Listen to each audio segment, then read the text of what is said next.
Hello, and welcome to another installment of Cinemademocratica.com's video movie review segment. I'm the Key Grip, and today we're looking at Gotz Spielman's sexy and provocative European noir thriller, Revanche, starring Johannes Krisch, Irina Potapenko, Andreas Lust, Ursula Strauss, and Johannes Tannhäuser.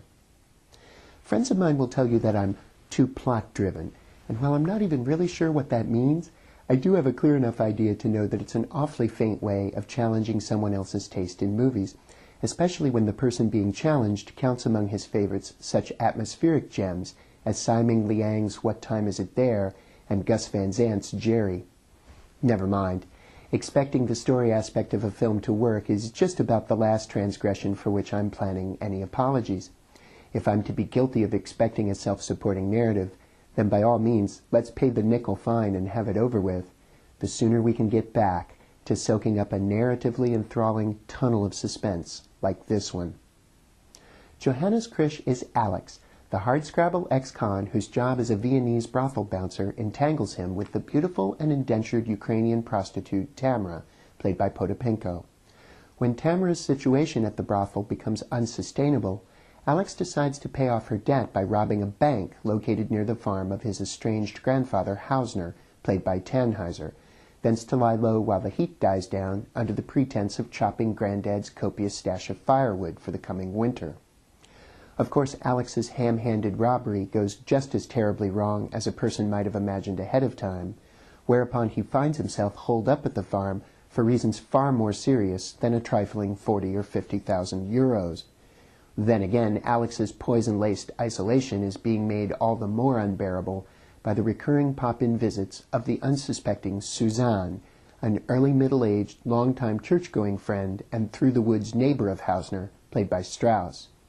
Suzanne, it transpires, has been struggling to build with her husband a comfortable family life with decidedly qualified success, her visits to Hausner's place apparently as much a reprieve for her as a check-in on him.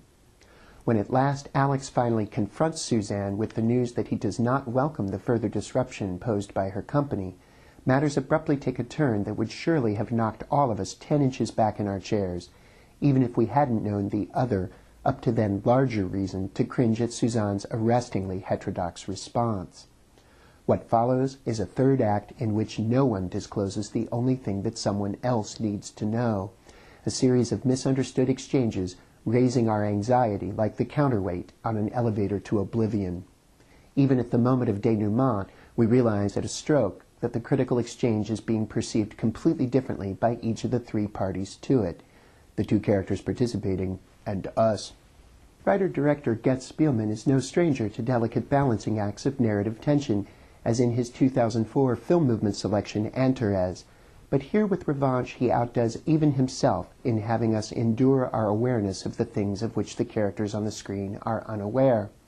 In clever service to this objective, he chooses a carefully desaturated color palette, allowing us to find our players sympathetic without being likable, by rendering them in brushstrokes that are beautiful without being pretty. The cinematography, too, is a conscious nod to this tricky needle-threading exercise. The film opens with a series of camera cuts so rapid and without explanation that Suzanne's and Alex's stories aren't at first obviously even coherent, let alone related.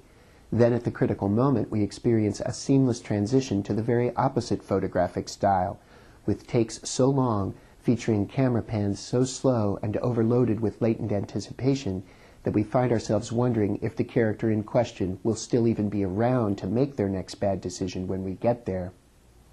The end result is a narrative-driven masterpiece that even a pooh-pooher of narrative will surely never forget.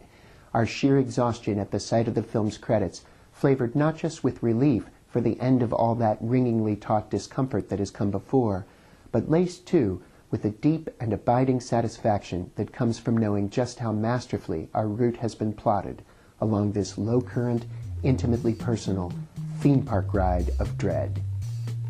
The Key Grip gives Revanche 5 bald heads, his highest rating.